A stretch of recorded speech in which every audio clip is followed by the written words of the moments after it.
दोस्तों इस वीडियो में डिस्कस करेंगे रिफ़ंड लेने के लिए नए नियम क्या होंगे 2025 में, क्योंकि सरकार ने नया इनकम टैक्स एक्ट 2025 लागू कर दिया है। तो आप इस वीडियो को अंत तक ज़रूर देखें। रेगुलर अपडेट के लिए CA Satbir Singh YouTube channel को सब्सक्राइब कर लें ताकि आपको टैक्स के रेगुलर अपडेट मिलते रहें। दोस्तों सरकार ने नया इनकम टैक्स एक्ट 2025 लागू कर दिया है, जिससे कि इनकम टैक्स के रिफ़ंड लेने के रूल में भी बदलाव हुआ है। दोस्तों सरकार ने 1 अप्रैल 2026 से नया इनकम टैक्स एक्ट लागू किया है, जिससे कि पुराना इनकम टैक्स एक्ट 1961 में जो बना था वो ख़त्म हो गया है। तो दोस्तों नए इनकम टैक्स एक्ट में सेक्शन 431 से 438 दिए गए हैं रिफ़ंड के लिए, जबकि पुराने इनकम टैक्स एक्ट में सेक्शन 237 से 245 दिए गए थे। दोस्तों जो फंडामेंटल राइट है टैक्स पेयर का रिफ़ंड लेने का, उसमें कोई बदलाव नहीं किया गया है। यानी कि यदि आपने टैक्स ज़्यादा पे कर दिया है और आपकी टैक्स लायबिलिटी कम है, तो उस केस में आप रिफ़ंड ले पाएंगे नए इनकम टैक्स एक्ट के अकॉर्डिंग। तो दोस्तों यदि आपका टोटल टैक्स पे ज़्यादा किया है लेकिन टैक्स लायबिलिटी कम है, तो उस केस में आप रिफ़ंड ले पाएंगे। लेकिन रिफ़ंड लेने के लिए ज़रूरी होगा कि आप इनकम टैक्स की रिटर्न फाइल करें। बिना इनकम टैक्स की रिटर्न फाइल किए हुए कोई भी व्यक्ति इनकम टैक्स का रिफ़ंड नहीं ले पाएगा। दोस्तों अगर आप क्लबिंग करते हैं इनकम की, तो आप रिफ़ंड क्लेम कर पाएंगे। मान लीजिए हस्बैंड ने वाइफ के नाम से एफडी कराई है और उस पर टीडीएस कटा है, तो ये इनकम हस्बैंड अपने हैंड में दिखाता है, तो उसका जो टीडीएस का क्रेडिट है, जो रिफ़ंड है, वो भी हस्बैंड ही क्लेम कर पाएगा।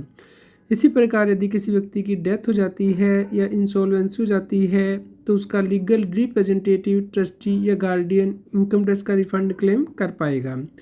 दोस्तों अगर इनकम टैक्स डिपार्टमेंट रिफ़ंड देने में देरी करेगा, तो उस केस में इंटरेस्ट भी देगा, जो कि 0.5% होगा पर मंथ और पार्ट ऑफ द मंथ, जो कि आज के टाइम में भी दोस्तों इसी प्रकार से कैलकुलेट किया जाता है। दोस्तों अगर आपको रिफ़ंड के ऊपर इंटरेस्ट चाहिए, तो उसके लिए ज़रूरी होगा कि आप आईटीआर को समय से फाइल करें।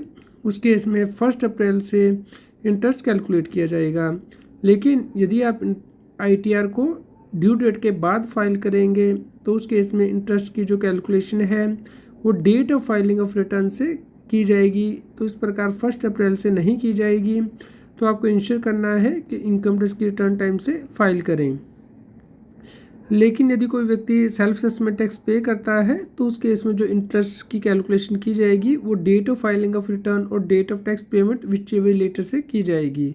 तो दोस्तों आप इंश्योर करेंगे अगर सेल्फ असेसमेंट टैक्स पे कर रहे हैं तो साथ के साथ रिटर्न भी फाइल कर दें, ताकि आपका जो इंटरेस्ट की कैलकुलेशन है वो स्टार्ट हो पाए।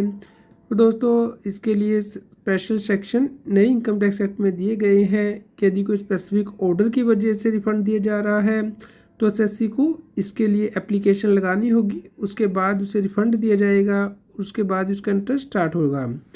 तो दोस्तों यहाँ पे जो की रूल है वो यही होगा कि अगर आपको रिफ़ंड दिया जा रहा है तो वो 10% ऑफ टैक्स लायबिलिटी से ज़्यादा होना चाहिए, तो ही आपको इंटरेस्ट मिलेगा।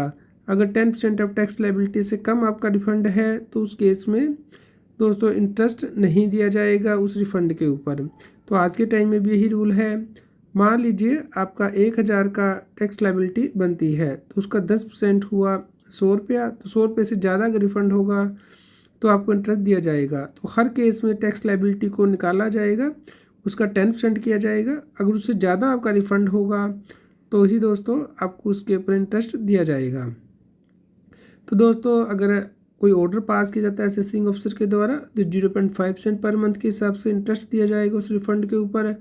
अगर आपका रिफ़ंड बनता है और ये एप्लीकेशन आपको करनी होगी, एप्लीकेशन से की डेट से इंटरेस्ट की गणना यानी कि कैलकुलेशन स्टार्ट होगी।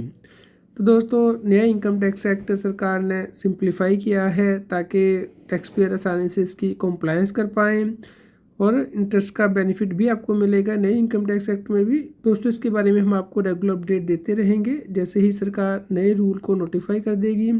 तो तब तक आप हमारे व्हाट्सएप चैनल को सब्सक्राइब कर लें, QR कोड स्क्रीन पे दिया गया है, पर लाइक करें और शेयर करें ताकि सभी लोगों तक की जानकारी पहुंच पाए और वो टैक्स की कंप्लायंस कर पाएँ।